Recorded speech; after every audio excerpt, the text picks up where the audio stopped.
عليكم. اهلا بكم في فيديو جديد من قناة لاف كروشيه. النهاردة هنتعلم مع بعض ازاي هنعمل سكارف بغرزة الياسمين. هي غرزة شكلها حلو وشيك جدا وسهلة جدا بنفس الوقت. طبعا الغرزة دي ليها استخدامات كتيرة في الكروشيه، تقدري تعملي منها كل حاجة. البطانية بتاعت البيبي تقدري تعملي منها شال المثلث وطاقية وحاجات كتيرة قوي. احنا ان شاء الله هنتعلم مع بعض ازاي هنعمل السكارف ده خطوة بخطوة. هشتغل بخيط بيبي إليس سكريم، هو خيط الأطفال متوسط السمك، وبيقترح علينا نشتغل بإبرة رقم 3 أو 4، والشلة دي 100 جرام 320 متر. أنا هشتغل بإبرة رقم 4 مليمتر. وفي البداية أنا هعمل 5 بتلات من غرزة الياسمين. عشان أعمل ال5 بتلات أنا محتاجة 31 غرزة، وفي الآخر هزود عليها غرزتين.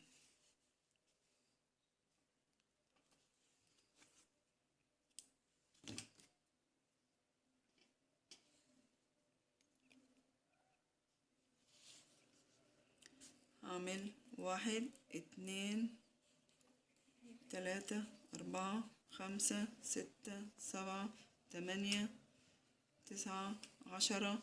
هعمل 31 غرزة. عملت 31 غرزة، هزود عليهم كمان 1 2. دلوقتي انا هعمل غرزة البوب كورن. هعمل البتلة الاولى زي ما انتوا شايفين، البتلة دي بتاعت غرزة الياسمين.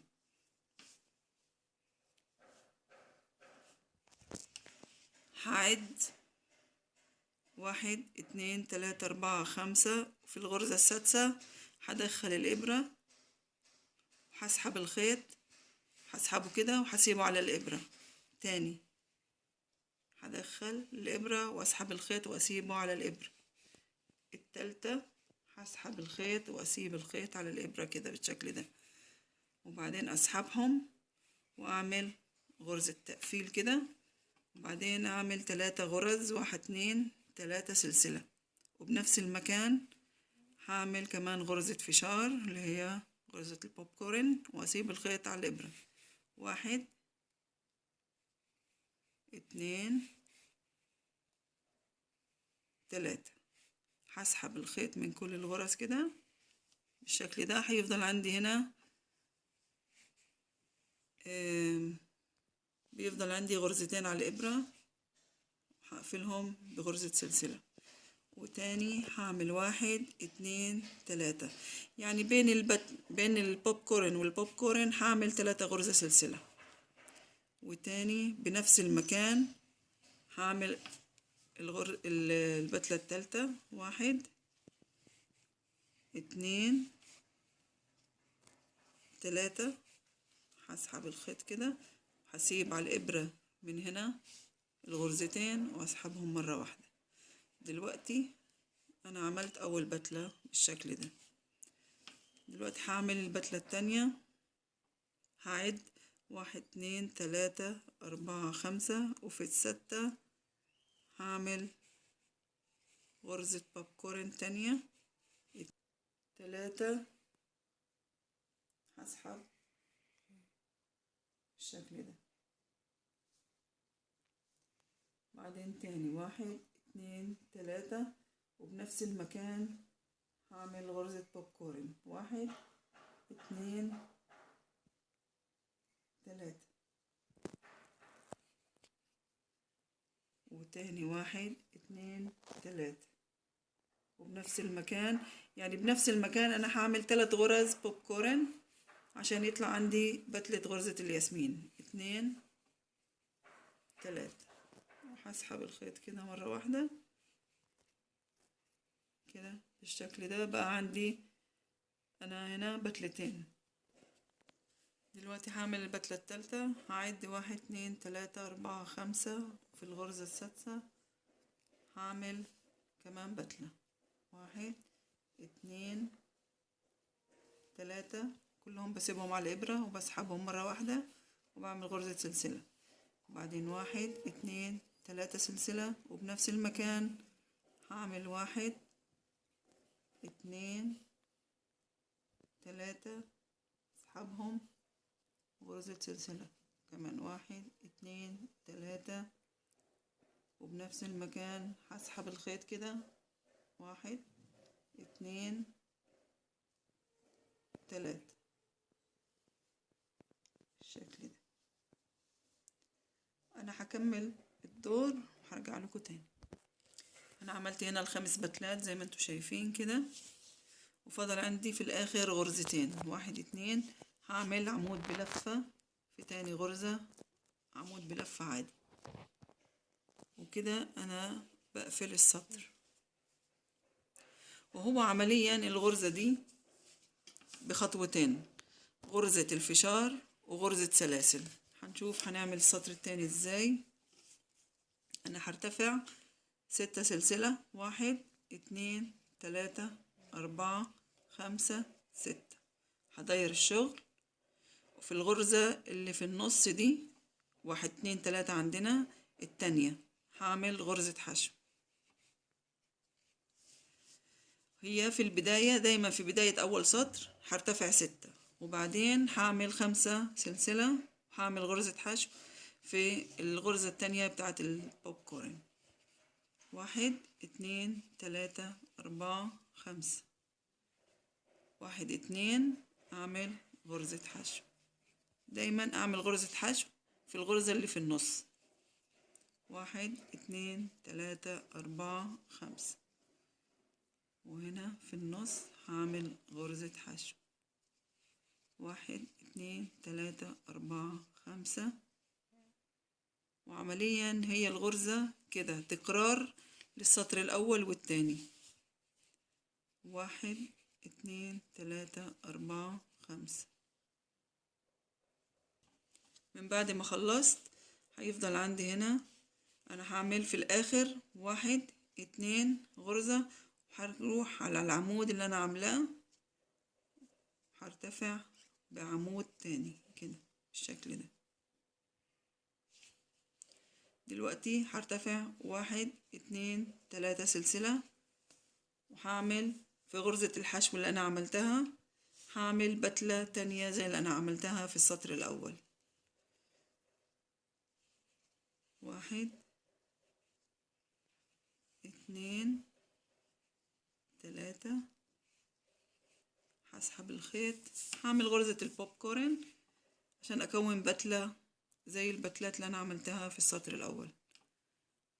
1 2 3، وبنفس المكان هعمل تاني 1 2 3، 1 2 3 سلسلة وغرزة بوب كورن بنفس المكان 2 3.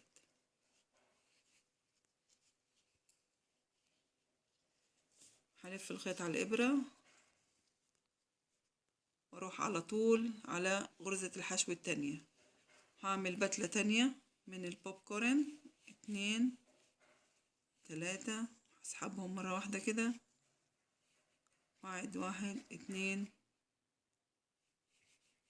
3، وبنفس المكان هعمل تاني 1 2 3، بعدين 1 2 3. ما ننساش بين البوب كورن والبوب كورن نعمل 3 غرزة سلسلة، وبعدين تاني 1 2 3، نسحبهم كده مرة واحدة زي ما انتوا شايفين كده. هروح على طول برضو على الغرزة الثالثة اللي هي ايه، دايما نشتغل على غرزة الحشو اللي هي عملناها في السطر الثاني. 1 2 3، 1 2 3، بنفس المكان 1 2 3. ودي شكل البتلات غرزة الياسمين من بعد ما انا خلصت السطر الثالث. هيطلع ايه البتلة فوق البتلة زي ما انتوا شايفين كده. وفي النهاية برضو هعمل ايه؟ هعد هنا 3 سلاسل، 1 2 3، واعمل عمود بلفة عشان هقفل السطر. وتاني هكرر دلوقتي السطر رقم 2. هطلع 6 سلسلة، 1 2 3 4 5 6، وهروح هلف هداير الشغل كده، هسيب اول بتلة هنا والتانية هعمل غرزة حشو، وبعدين هرجع تاني اعد 1 2 3 4 5، وفي التانية هعمل غرزة حشو 1 2 3 4 5، وفي النص هنا الغرزة التانية نعمل غرزة حشو. دايما ناخد بالنا ان غرزة الحشو تكون في النص، يعني دي 1 2 3 نسيب 1 في التانية نعمل غرزة الحشو 1 2 3 4 5، غرزة حشو 1 2 3 4 5، غرزة حشو 1 2، وفي الاخر يعني دايما بداية السطر بتاع السلاسل البداية ارتفع 6، وفي النهاية انا بنهيها ب2 سلسلة وعمود بلفة.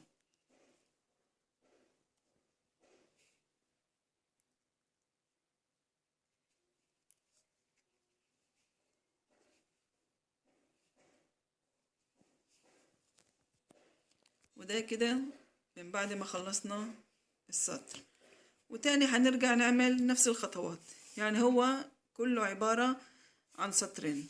السطر الأول نعمل بتلات، والسطر التاني نعمل السلاسل، بتلات سلاسل، وبكده هيطلع معانا زي ما انتوا شايفين بالشكل ده. وطبعا بعد ما انت تخلصي الطول المناسب اللي انت عايزاه، انا هنا كنت عاملة غرزة البيكو،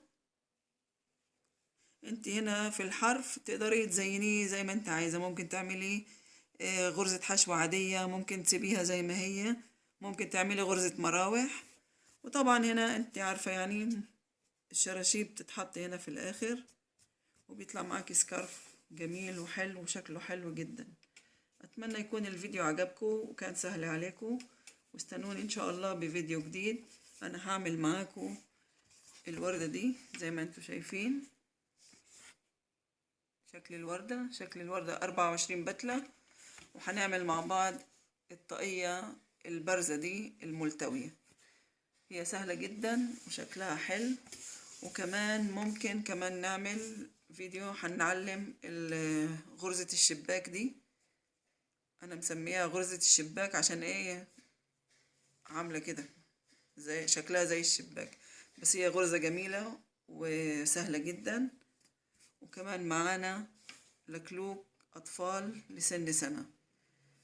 ان شاء الله استنوني بالفيديوهات دي. اتمنى يكون الفيديو عجبكم، والسلام عليكم ورحمة الله وبركاته.